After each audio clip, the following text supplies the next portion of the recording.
Honorable Chairman, General Vinod Saigalji, distinguished members of the panel, ladies and gentlemen. It was pleasure, delightful to read the book. The very passionate analysis of the situation as it obtains today. And very powerful articulation of the desires of an Indian, the wishes, the dreams,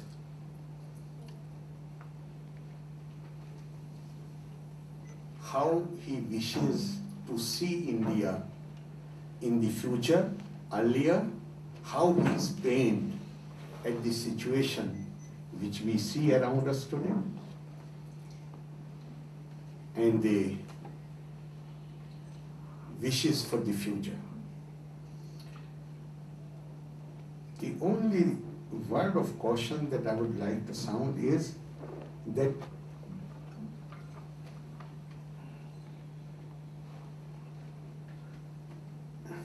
at places he sounds very anti-politics. And I, having been in it since my very young days, I was elected for the first time when I was just 25 years and few months old. I think, and I was saying to Dr. Qureshi just now, that if you take politics too seriously, then you had it. Don't take it too seriously. Although we have this great tradition in India, in politics, it is the actions of the individuals which are either good or bad. Politics as such, we can't say that. In Mahabharata, in the Shanti Parv, we have a shlok which says, Sarve Tyaga Raj Dharme Drishta, Sarve Diksha Raj Dharme Yukta, Sarve Vidya Raj Dharme Chokta, Sarv Loka Raj Dharme Pravishta. This is, according to the Indian traditions, Indian philosophy, Indian worldview, this is how politics has been viewed, which says that in politics are realized all the forms of renunciation. In politics are united all the sacraments. In politics are combined all knowledge. In politics are centered all the worlds. So our traditions accord a very, very lofty position. But unfortunately, the manner in which we have conducted ourselves has rightly created... I request that please switch off your mobiles. People feel angry, people feel upset, people feel indignant. There is absolutely no doubt about it. But then, here I would like to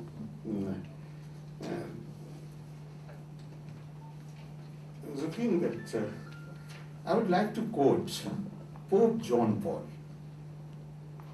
XIII. He said it often happens in very, very words of wisdom to my mind. It often happens that I wake at night and begin to think about a serious problem and decide I must tell the Pope about it.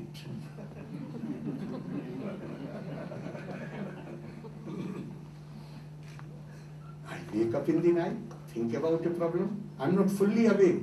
Remember it. I'm not fully awake. Think about a problem and then about a serious problem and decide I must tell the Pope about it. Then I wake up completely and remember that I am the Pope. So who is going to set things right? In fact, I am reminded, I think George Bernard Shaw has said that we get a government which we deserve. We get politicians which we deserve. Are we, honestly, we should ask this question. Pose this question to ourselves. And no, I'm not talking about people who are sitting in this hall alone. Every Indian has to ask this question. Am I electing my representative with a view that he will provide good governance? My consideration, utmost consideration at the time of voting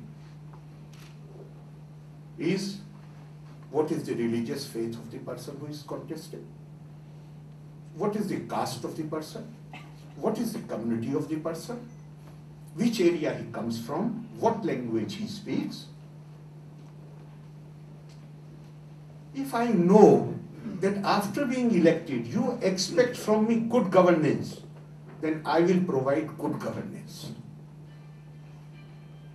Secondly, politics we cannot understand unless we fully understand and comprehend the relationship between the political masters and the permanent bureaucracy.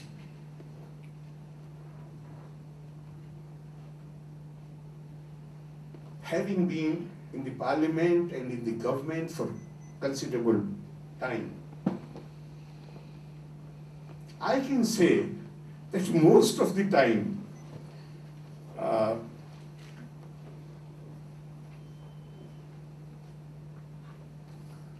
the ministers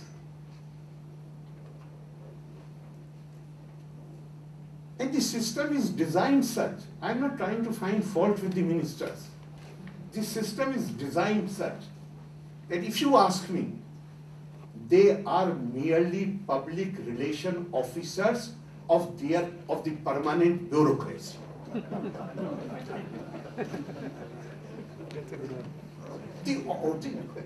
They are graced with brief authority for a limited period of time.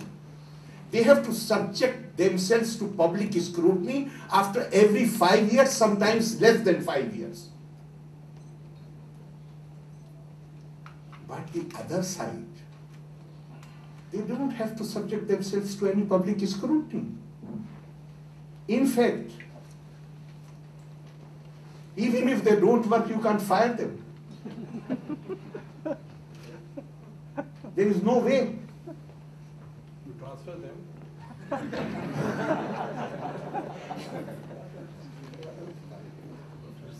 So this relationship between the politically elected representatives and the permanent bureaucracy must have to be fully apprehended and understood before we, I think I've already taken 5-6 minutes, so I will conclude.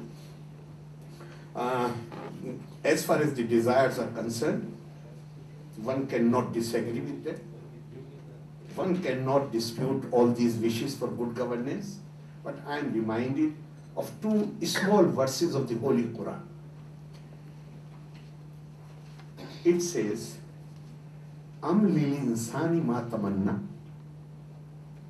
Does man think that he will have anything he hankers after? And few verses later, there is another small verse which says, وَأَنْ لَيْسَ لِلْإِنسَانِ مَا سَعَى. No, man will have only that for which he strives. Are we striving for good governance? And when I say striving, I am not asking you to pull out, take swords in your hand and start fighting. The striving of a voter, the striving of a citizen is, what kind of people I am going to elect? Because after all, these are not the alien rulers who have come from across 7 seas. Half of them are changed in every election. And with one more point, because so many things which I find highly objectionable, highly unpalatable, but as a politician, I know why they are happening. Our constitution provides not only equality before law and equal protection of the laws, it also assures dignity of the individual. You have to just stand on any roadside. If you are driving a big car, even if you violate the traffic, nobody is going to stop you. But look how the rickshaw pullers and on the highways, how the truck drivers are behaved with. The kind of humiliation, the kind of insults. Now this man says that I have elected Arif Muhammad Khan many times, he has not been able to bring any change. Now let me elect somebody who is from my caste. At least I will be, when I am in such a trouble, I will be able to contact him. The great former Chief Justice of India is sitting here presiding over the meeting. I tell you why people who are the criminals. The first time criminals were elected in Uttar Pradesh in early 70s. Not one of them was elected on any party ticket. Why they are being elected and why parties were forced to adopt them. The parties were forced to adopt them because the common man, poor man, cannot afford to go to the courts. He goes to these criminals who have established themselves politically and they provide summary justice like this. And parties were forced to adopt them. Not single one of them in 70s was aligned with any political party. Continuously for 3 elections, they defeated the party candidates. I feel, I'm not asking for change in the system. I think we changed the system in 1949 when we adopted the new constitution. But we are Indians, I'm not trying to indulge in self-adulation, but Indians are immensely intelligent and skilled people. But nature is a great handicapper. He has endowed us with massive insensitivity. Massive insensitivity. People suffer before our own eyes. We see a person badly injured on the road, we don't stop our car. We changed the system in 1949 when we adopted the new system, the new constitution. We abolished untouchability. Can we say with honesty that untouchability does not exist in our society? On the old same lines, we abolished the separate electorate to put an end to the communal politics which had resulted in the partition of this country. But despite having been partitioned in 1947, we took only few decades to revive the politics of communalism, the eventful handling of Shah Bano case. And then to offset the backlash which it had provoked, the manner in which the locks were opened. Have we ever raised our finger? Have we ever warned them? What are you doing? I must conclude that Plato was very apprehensive of democracy because he always thought that it can degenerate into mobocracy. On the other hand, Mahatma Gandhi had great faith in the masses. But the faith which he had in the masses, for that faith, they need to be properly educated, properly informed. Even that we have not been able to. I hope we will conduct ourselves in a manner where we prove Plato wrong and Mahatma Gandhi right. Thank you very much.